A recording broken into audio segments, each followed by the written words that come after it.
All right, peace and love, everybody. We are here for episode 4 of Slaves to Sovereigns podcast with your host Paige and King Bay. And tonight we have some wonderful things to discuss, especially in terms of like current news and world affairs and things that you need to know in terms of contract law, how to contract with the jurisdiction, how to go in and out the jurisdiction, and many other things as it pertains to how to conduct yourself, as a sovereign. All right. King, anything you want to say before we get started? Thank you for all our listeners who are listening. Thank you so much for your support, and we are going to continue to bring you, very good information. Yes.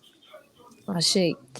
Well, King, I was listening to Redacted News a couple of days ago. I want to say a day or two ago, and I was listening to Natalie Morris talk about how, or just bringing up the question, could BRICS potentially be a military union and a military like United Nations? And I thought that was kind of interesting. I mean, she didn't use the term like military like United Nations, but more so of like, could it be a military force? Because so many nations are joining. And I'm going to go ahead and share screen so that people can see this actual article, or like where I got the screenshot from. And let's see, I'm going to go here.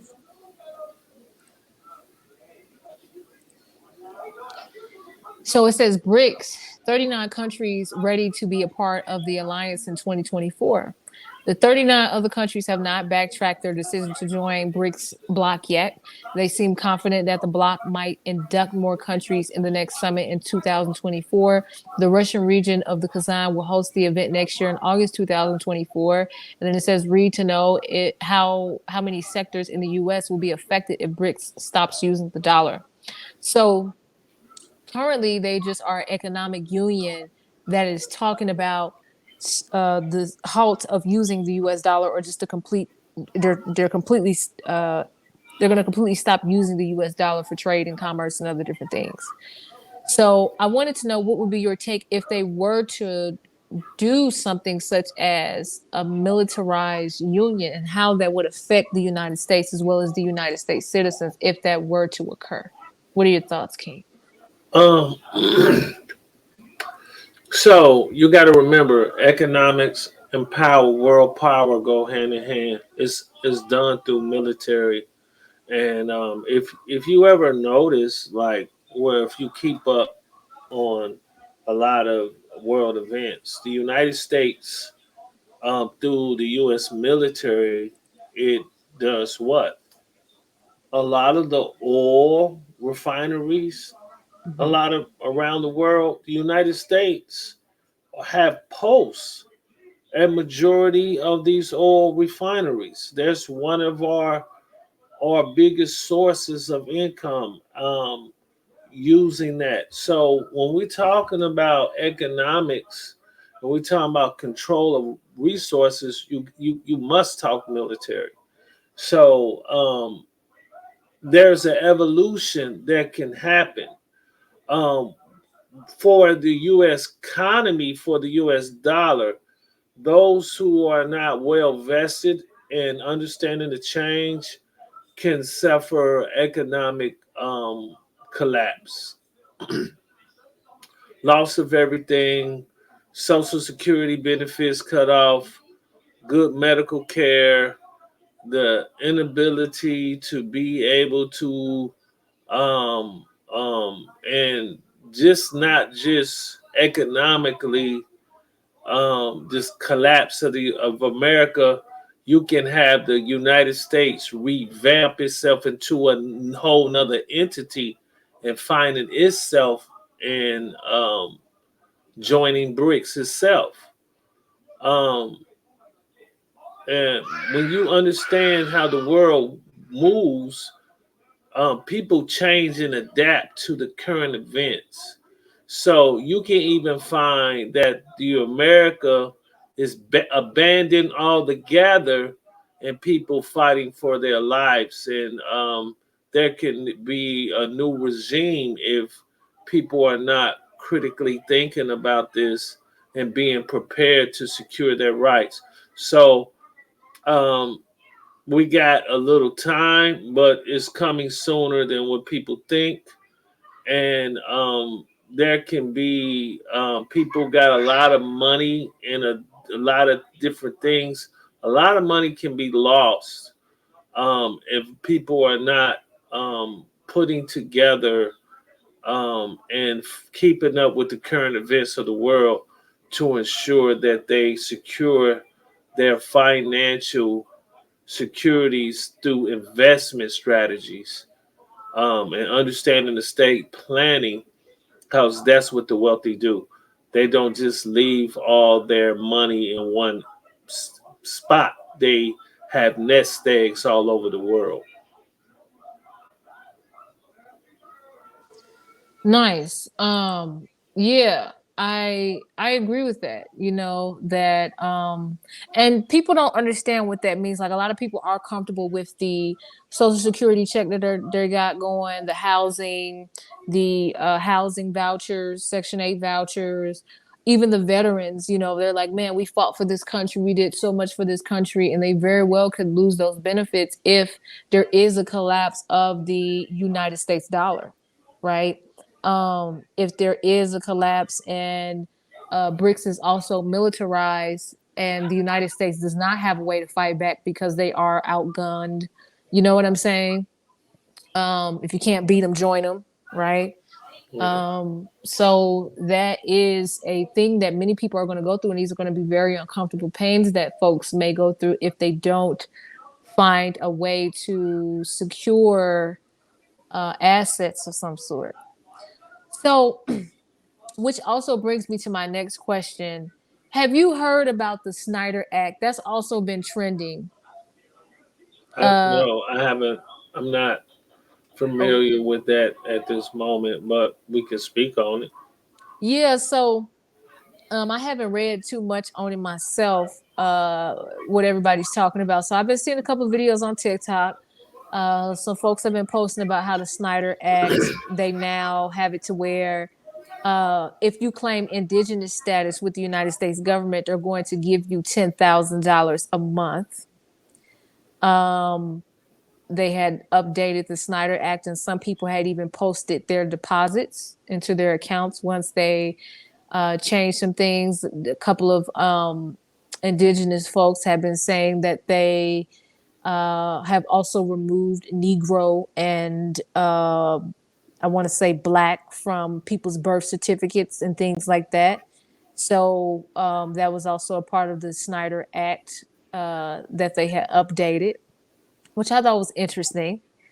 And so, could this potentially be a way for us to, I don't want to say get reparations or anything like that, but could this be a way that, or could it be possible to contract with the United States government as an indigenous person through the Snyder Act to receive some kind of compensation, or would that kind of be going against what we are trying to do as a international religious order and sovereign state ourselves? That's really counterproductive. Mm-hmm. Mm-hmm. Um, when you're talking about a nation state and you want reparations and you set up a nation state, you want to be made whole, where the state gets millions or billions of dollars, so the state can now reorganize and help its people and revitalize the people. When you give a $10,000 check to an individual, most people are going to put it back into the economy. When you give it to a government, a Moorish government, that an indigenous this government, the government is then going to sit down and say, hey, what do we need to do? Then Mm-hmm. they're going to do a plan of, they're going to come up with a plan of action to revitalize the communities Mm-hmm. through that funding.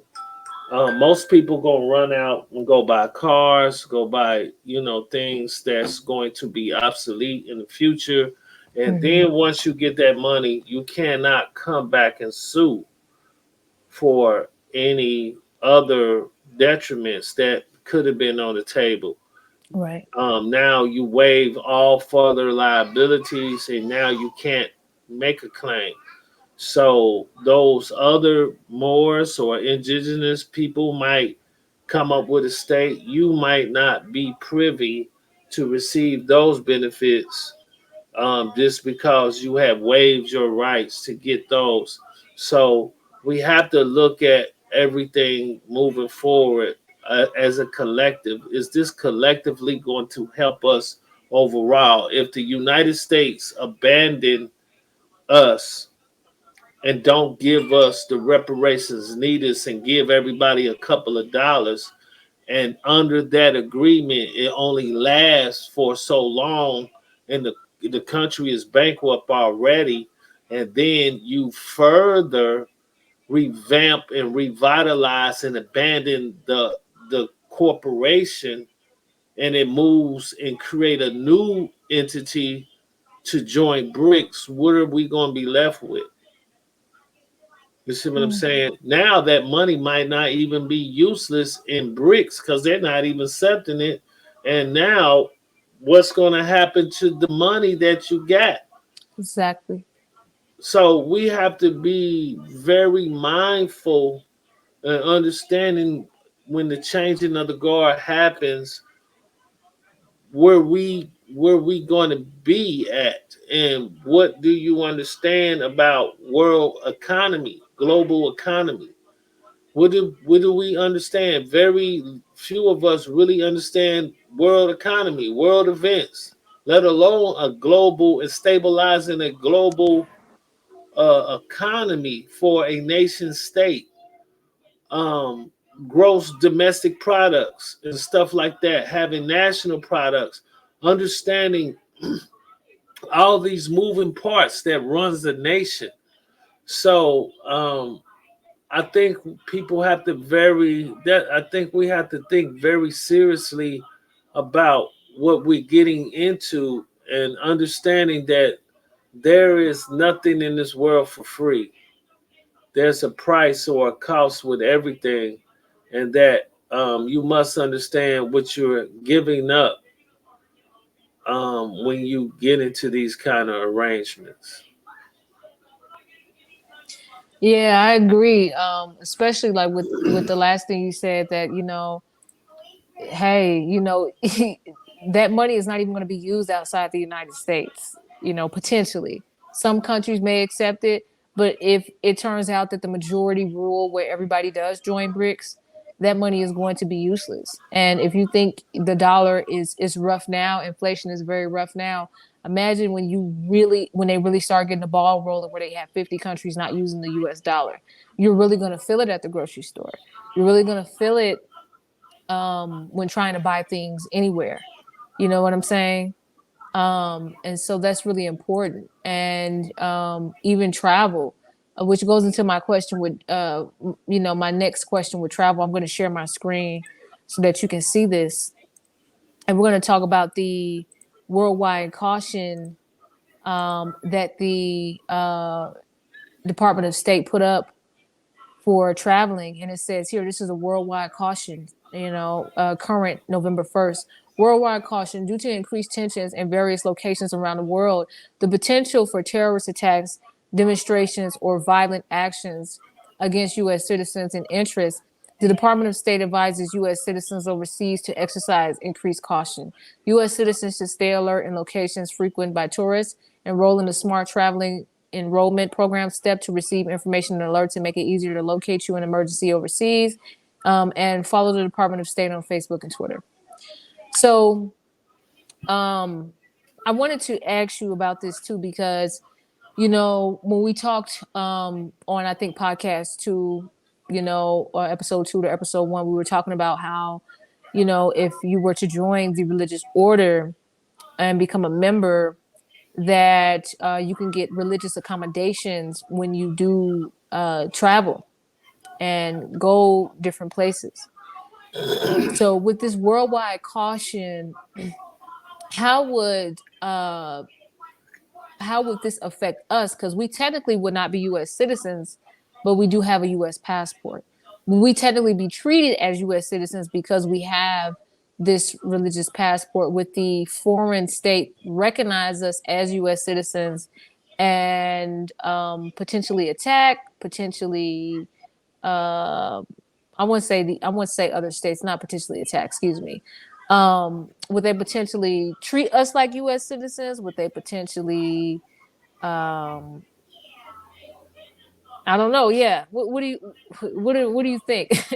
Would they Um, potentially treat us like this that? is so one of the things that we have to think about right now when Mhm. tensions are high. We're trying to do this provisional religious society. We're trying to set up a provisional state, a nation state to set up a nation state to be able to contract with the UN and further with even with BRICS. Um, that is something that we're going to progressively move towards. And I see some other Moorish groups that we're going to try to work with that's facilitating this already. But what we need to understand right now, in times of war, we need to strategize. I don't think we should be traveling at this point, um, because we need to be collectively getting our stuff together. So if change do come, this economic hardship, we'll be prepared. We don't want to be in a time where we caught in a situation and we're overseas and we're not prepared. Mhm. Right now, I just think we need to slow down. Even if you're traveling, when you want to go on vacation, or if you need to travel to see family, you need to understand why and what and have a plan of action when you do travel. I don't think you should start traveling just to go on vacation. I think you need a plan of action. Just in case of something, there need to be things in place. And this is what the religious order, once everything is working on all cylinders, is going to have in place. You need to be able to have all types of things planned out. This is what the whole estate planning about. It's not, I tell people, it's not the punch that you see that knock you out. It's the punch you don't. And it don't even have to be as hard as the punch you see, because you can brace for that. And I think there's too many unknowns at this time. And I think we are not focusing on the things that we need to focus on. A lot of us is trying to obtain certain things, but not coming together and understanding how to be able to facilitate things for our own survival. Mhm. So it's very imperative, if you're going to travel and try to use your religious rights for a safeguard to for safe passage, that you understand that there need to be a plan of action.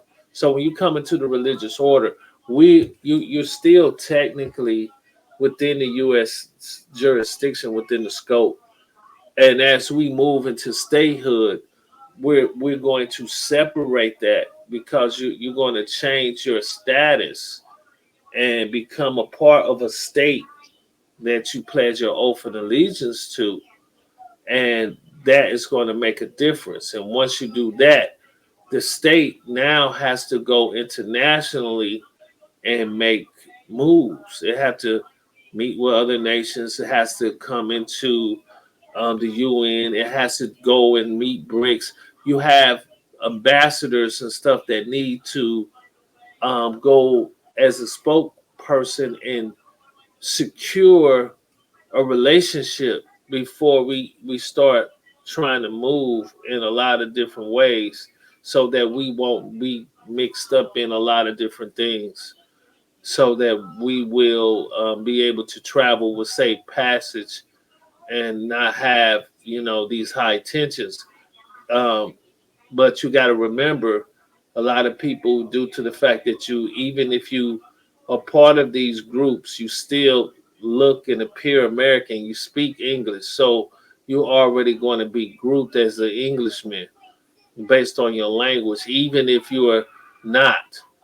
You still got to remember that you're going to give off the appearance, the attraction of an Englishman, as American, I'm sorry, and that people still would look at you as such. So there could be hostage potential. You still could be hostage potential, even though you're saying you're not this and you're not that in your status, due to the fact that you speak, look, and talk American.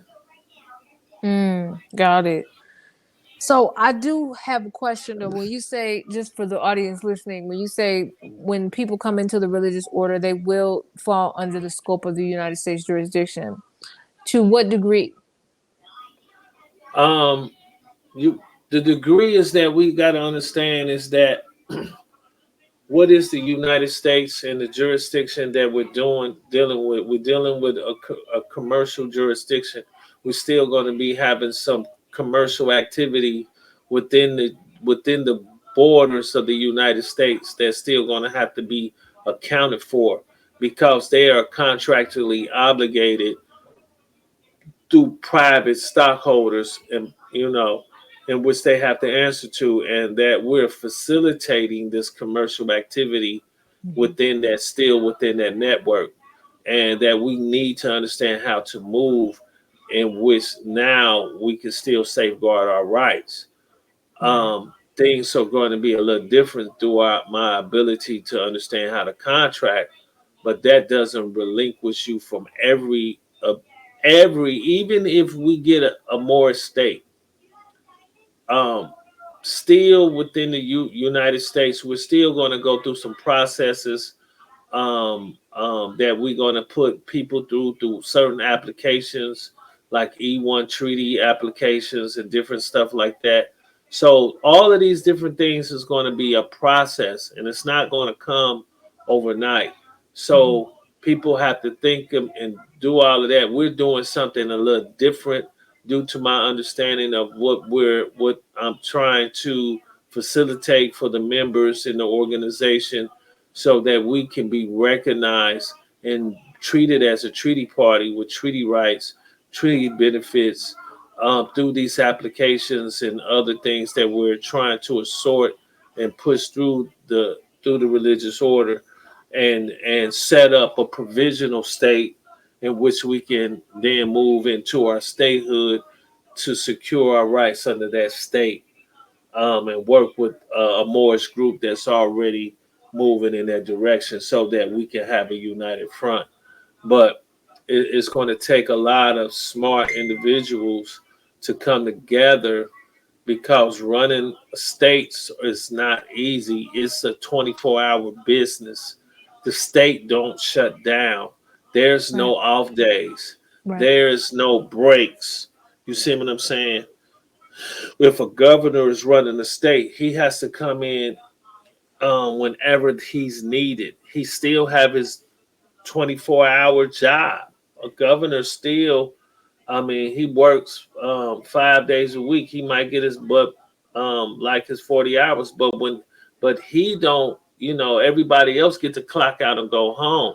But when disaster or emergency strikes, he has to be on call and on duty at all times when necessary. So just let people know that this is a lot of work. This is not something that I take lightly or look at it, in a point where, um, we're going to, be taking an off day.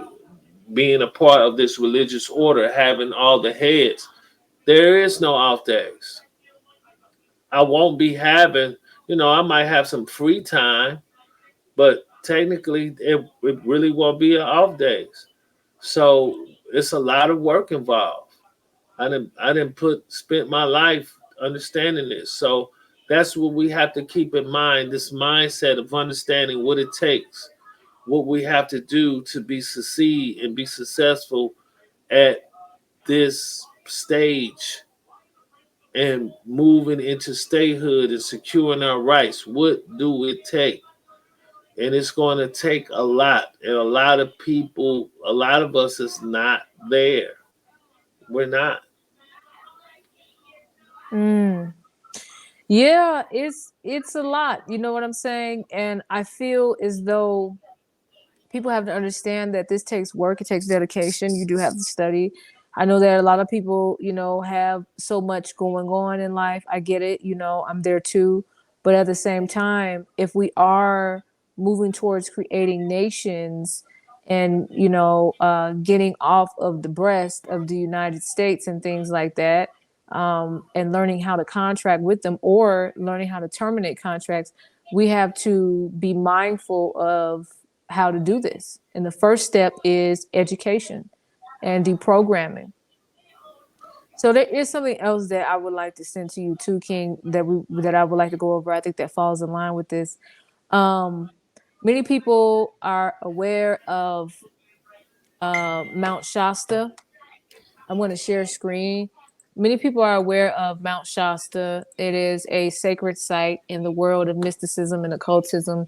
It's also considered the root chakra of the world, and Mount Shasta is considered a sacred site in the California area. It is considered uh, yeah, just very sacred amongst a lot of people. For a long time, the Mount Shasta Native Americans had not been recognized.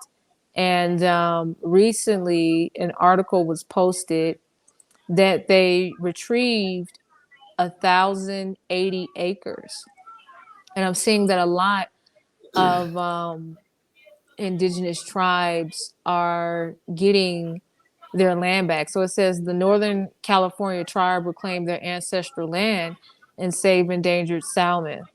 And on Indigenous Peoples Day, the Wintu tribe in California made a significant acquisition of 1,080 acres, reclaiming their ancestral lands. Now, this is my thing. I wanted to know, because of the fact that our ancestors had these said treaties. I'm just curious to know how come. I know about like Princess Tiara and the Washita Moors in Louisiana or near Louisiana, in Louisiana Territory. They have 66,000 acres, but you don't hear about them too much, and you don't hear about other Moors reclaiming their lands. And I want to know, why is that? And how come we haven't really put the research in to retrieve these treaties and retrieve the lands if we are indigenous to these sacred lands? That's just something I'm curious about, because we were everywhere. We've always been everywhere, but a lot of us don't have anything to show for it. So, what are your thoughts?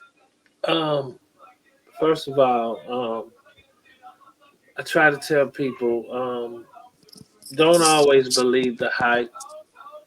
Um, Even with, you got to understand, even under Indian tribes, under federal law, Indian tribes are still federal agents. Mm-hmm. Even though they have treaties with the government is the United States government still have sovereignty over them. So they're the controlling figurehead. So if you look at a lot of the the the indigenous or Indian council, they are a majority white council. Mm-hmm. They run the council. If you look at it, most they're white. So they're controlling everything. They're controlling the politics. They're controlling the business. They're in control. So that's where the sovereignty lie. It's not so much, oh, we would gain our land. Okay, or you got a treaty. Okay, if you got a treaty, that's good. But who's controlling everything? Who has the controlling element? Who has the leverage? Mhm. So if you look at a lot of Indian reservations, it's a lot of drug use, it's a lot of poverty, it's a lot of crime. You know what I'm saying? It's they're impoverished areas. Um, so the Indians took it very bad hit in that department, and they still, even with them getting monies from the government and getting certain things, the U.S. is still in control of that. What we have to understand is understanding the decolonization process that's going on through the UN to decolonize, get our land back, and be recognized through Morris treaties that supersede their jurisdiction as the sovereigns, and that we'll be the head sovereigns through treaties and treaty parties and treaty investors and having superior claims to theirs. Understanding how treaties were looked at and how treaties were shaped and statehood. And when you say statehood, not just saying that I'm a state, um, but understanding that when we talk about statehood in the international level, in the international community, not the domestic, we're talking about nation states. So we have to understand the difference between that. And that's why we have to learn to read the fine print and understanding that reclaiming the land, saying that you have a right in the land, but who has the controlling interest? And that's what you have to also look at. Who has the controlling interest? Like the Indians were fighting not long ago for an oil pipeline trying to go through their reservations and stuff. So, who controls the interests? So if they got 180 acres, but if the United States still has the controlling interest and they have to answer to the United States, I could say, they got a minor victory, but they still under the thumb of the colonizer. So we still have to look at everything to discern what it is. This is why I tell people we have to look at these contracts, these treaties, these agreements, these compacts that they're making. We have to look at all of the different things to ensure or not to be guesstimating what's going on, that we can be secure through those contracts, those rights are secured and that those rights are secured and irrevocable through treaty. Okay. Okay. Nice. Yeah, because um a lot of people are seeing what they're doing, and they're like, man, they're getting their land back. Man, they're giving $10,000 a month. That sounds attractive. But they're still like subject to the British crown. You know, that's still who they would have to deal with, and how they contract. They have to abide by those terms and conditions of their contract once they um, receive those kinds of benefits, such as land, such as the money that they're taking and things like that. Like what you said, they still are federal agents. Um, so it's like, if you like, again, going back to accepting benefits and privileges, if you're accepting those benefits and privileges, then yeah, you're subject to do certain things. So there's another thing I want to say too. I noticed that when you have the different powwows and stuff like that, there are um, indigenous veterans, right? They have a whole section for the indigenous veterans. So, as a federal agent, with those same um, Indians, and I'm not sure if you've read the contract or not, depending on, who's who, what tribe is what, but with those same agents, federal agents have to be required for selective service to fight? Could that also be in the contract? I'm trying to understand the question. Sorry. With those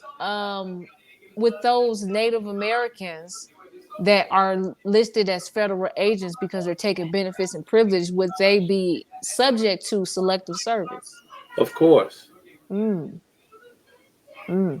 Well, you see, don't you think Indians haven't fought in any of the world wars? Vietnam. They had a whole operation where they was all speaking indigenous language. They talked about that a lot in history, right? Where they used the Native Americans language to throw the enemy off in the, what was it, the Air Force, the Hmm. Navajo language. So that's what I was. So Go ahead. yeah, so they're still subjects. They're federal agents. They're still subject to the jurisdiction thereof. They're taking privileges, benefits. So they're required under Mm, they're still required under the jurisdiction to still comply with these laws. And one of the laws is for the males to be a part of selective service. So these are now they are a protected class. With them being a protected class and falling under the protections of the United States, they have an obligation to the United States. mm. No, I am also curious about um I'm very curious also to know your take on uh how you think things could turn out for the United States, because I know that primarily a lot of people's concerned, and I'm seeing this on TikToks where the young people are seeing exactly what's going on. They feel like Joe Biden is a rogue president. A lot of people do not want war. A lot of people don't understand why we're in war. And a lot of the younger people do not want to fight, which is valid, right? We went over in the last episode how selective service is recruiting as young as 18.5 years old. And so a lot of young people are like, man, if I got to sit in jail and pay a $250,000 fine, I'll just take that rather than to be subject to gamble with my life. You see what I'm saying? Um, and I understand that. You know what I mean? So I want to know, because there's there's a lot of resistance this time around for war, and a lot of protests worldwide for war, more than we've ever seen ever. And that may be because of social media, of seeing the authentic opinions of how people from all different walks of life feel. How do you think the United States would look? How do you think the United States, plus, how do you think Turtle Island would look 5 years from now in terms of the economy, in terms of how we operate as a people, the wars we may be involved in, and the potential fall of the United States as it operates today? Um, we got to remember history will repeat itself if people do not learn from history. We, the United States, took a bite out of the page of history of Rome, and Rome fell. It was a great, vast empire. The United States is a great, vast empire. What we have to do is understand that change is inevitable. It's going to happen. Um, but how well are the people prepared through social media and all of this? I think that most people are not looking at it. I think most of us are. I mean, most of the elderly are sick, and most of the young is uneducated. Um, most of us don't know how to survive. If it was, if it was forced upon us, we don't know how to clean water. We don't have shelter bunkers. We don't know how to build things to secure um, heat, and do all the necessarily things we would need for tracking, hunting, growing food. We don't know agriculture or any other the necessary science for our survival.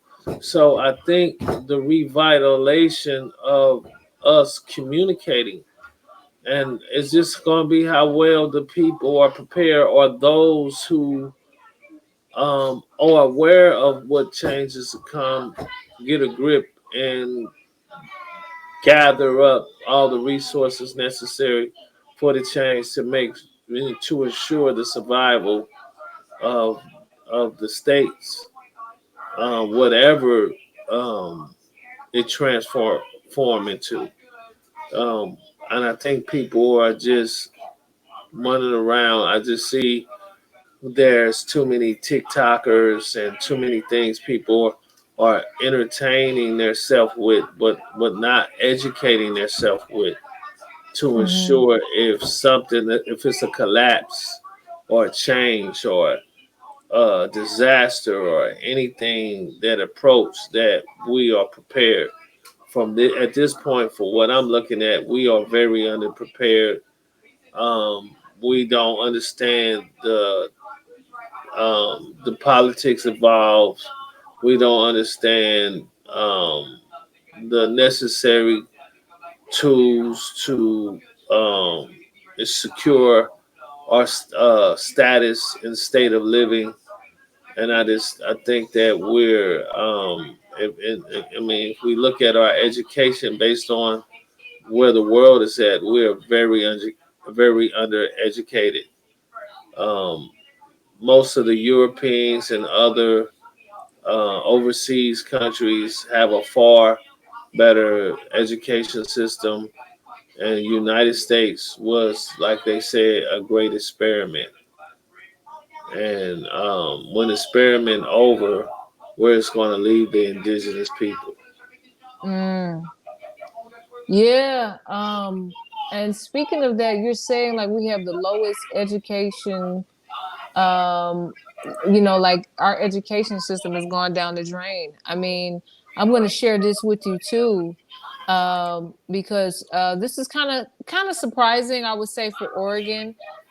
They said that they did this for the they're trying to accommodate more so black students, or more so of indigenous students that are you know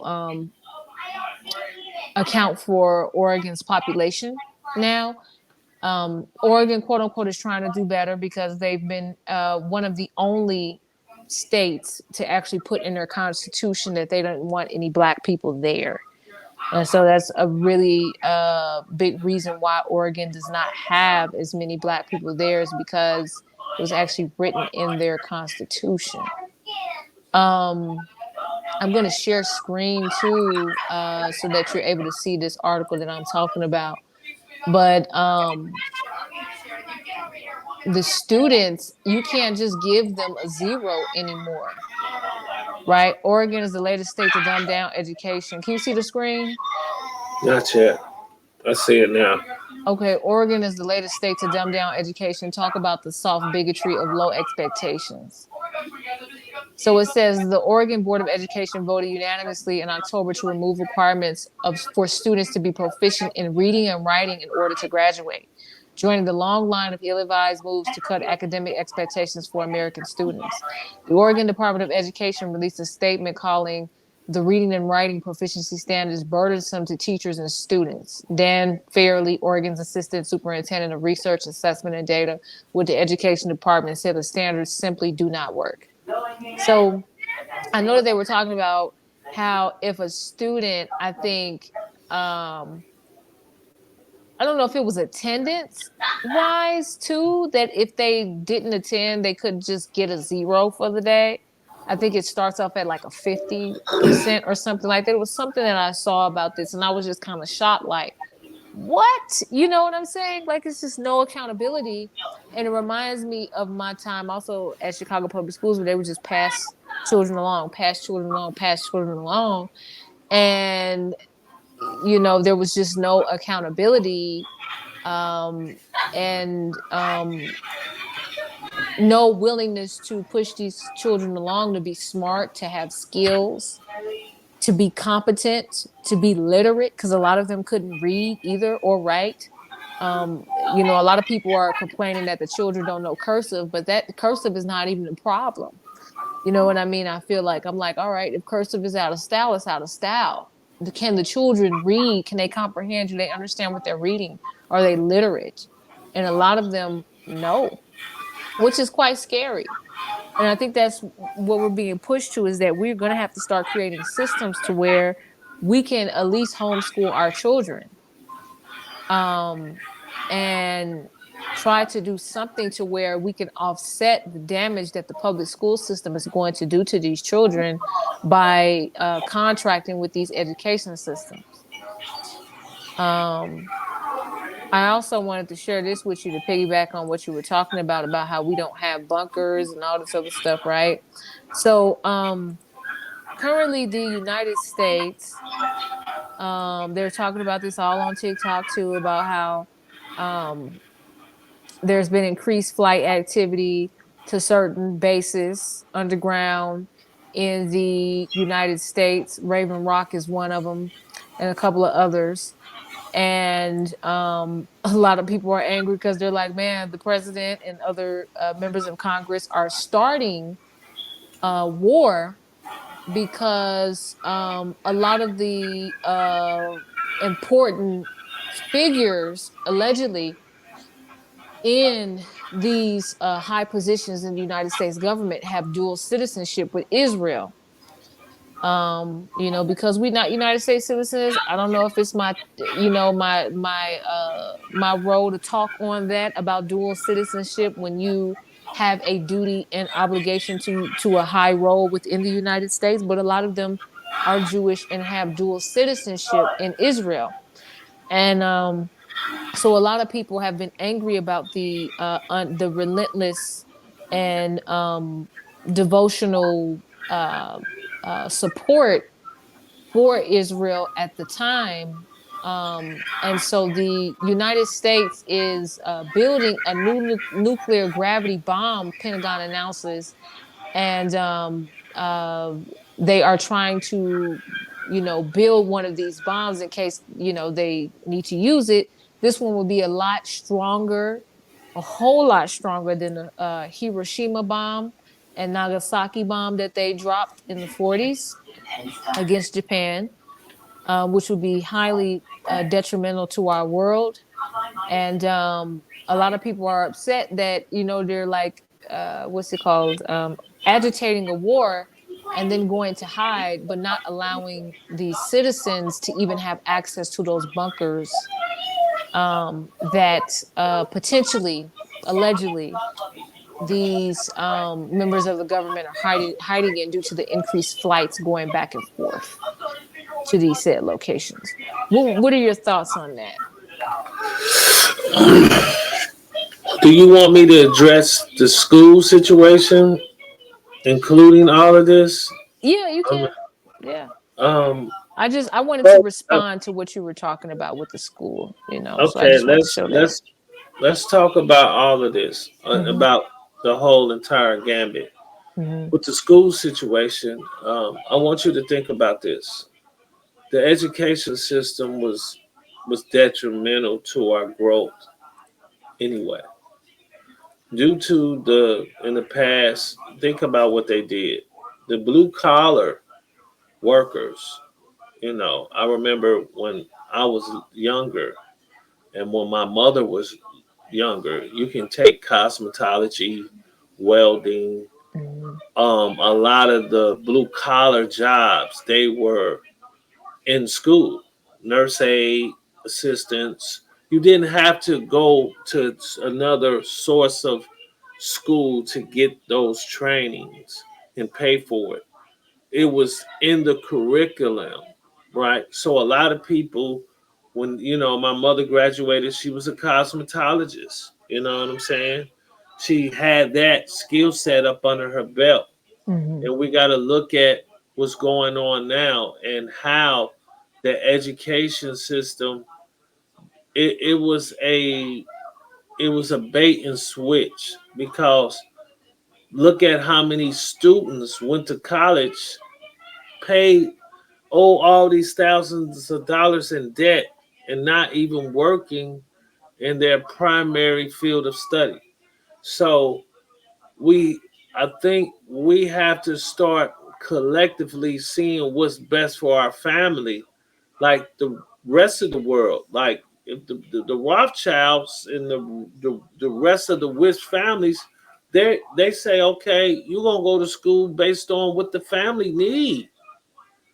We're not gonna You're gonna learn banking, you're gonna learn these things, but you're gonna feel the role of what we created, which is the estate. That's how it was. Your father was a dentist, you became a dentist assistant. You Mm-hmm. helped grew the business. If your father was a farmer, you became a farmer. You might go to school for agriculture and learn other stuff and different things, but you assist in that area because you were already within that regime of business, that you're to support the family as a collective, to build on to the estate, to powerhouse the estate. So a lot of the schooling, like what was it, Bush? He had the No Child Left Behind program. Right. So they was already pushing children through. And then most of the children don't have skill sets. And I think some of these school programs is a waste of time. And it's a Mm. lot of money that people are spending, and they're not being able to utilize their education. Yeah. You see what I'm saying? So I'm evaluating that whole process myself and looking at it. It didn't do nothing for us collectively. When Right. we After the civil rights, we moved into those areas. We wanted to go to them schools, but what did it do for us? It devastated our business. Now there is no more businesses, people that look like us. We had mama stops, pop stores, grocery stores, hardware stores, barbershops, bus stations. Once the merger came, guess what happened? Big corporations, big pharma, everything went big. And when it went big, due to the fact that they had our dollar, they they blew us out of the competition, and they didn't give us any funding. Mm. You Yeah. see what I'm saying? We couldn't get funding. So that was another bait and switch. So Mm. I never thought the education system did anything for us anyway, looking into it. Now let's go over to what we're talking about with the government building a bomb in these shelters. You got Okay. to understand the people and their relationship to the government. Is it really your government? Right. Because what you got to understand is a government is to protect the people. So if the government is showing you things that they're not for your best interest, because that's what the government is for.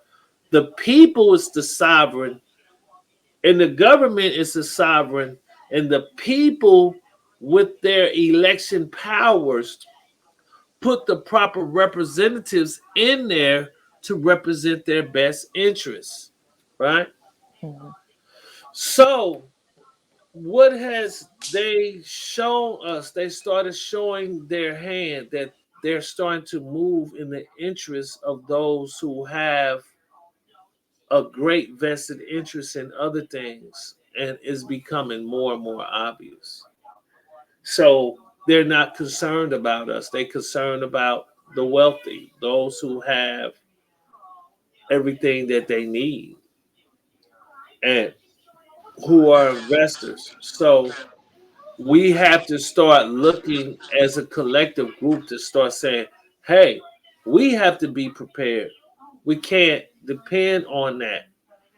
And we have to start understanding why the religious order is so important, so we can build these communities and say, hey, we need this over here. Do we have a bomb shelter? Okay, we need to get the funding. We need to work and build this so if something happened, we can have a compound where we can be safe, where we got drinking water, we got everything necessary. And I think we so out of touch with what reality is, what's going on. That is maybe a lot of people demise because they so out of touch of reality, and they're not paying attention to world events. They're not paying attention to the actuality of things that's going on in their own community, and that they're so entertained and so overworked and overstressed that they're not really checking their pulse and really looking at really what's going to happen. And the only way you can really know is that we need to build an institution that goes inside of these international communities and be able to bring us back information.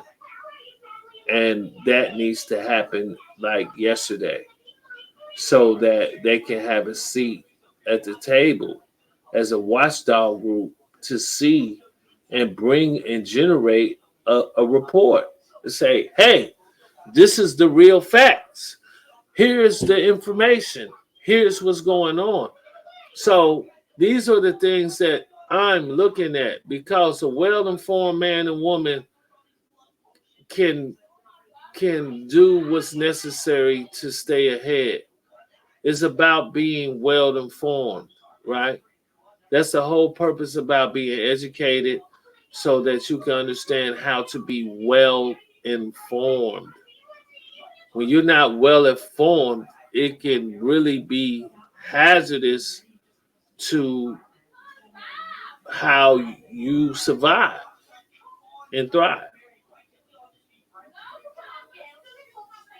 Yeah, I agree. I agree. Um, King, we are coming up on an hour, and I know that this live has been and this build has been packed with a lot of good stuff that people can digest and benefit from. Um, Before we close out, I wanted to know: did you have anything that you wanted to discuss or go over, or any final words or thoughts? Um, Before the end of the year, we will be opening up our doors and membership will start. Will we teaching you how to contract? I'm gonna be with Paige. We're gonna be moving. We're gonna be all over the place. A lot of us is with this bill. I'm gonna show you not only how to contract when coming in the community, how to have a vested interest into everything we're doing, what we need to be thinking about. Pages into a lot of agriculture, horticulture, building projects, and developing, learning how to build efficient homes and all of that. These are things that need to be that we're going to be being a part of, and these things will be coming to you. And hopefully, we can broadcast some of this information to you live stream while we're doing some of these events so that you can see what we're doing and engage it, and so you can understand what you're really being a part of. So, I'm looking forward to this, um, everything moving ahead.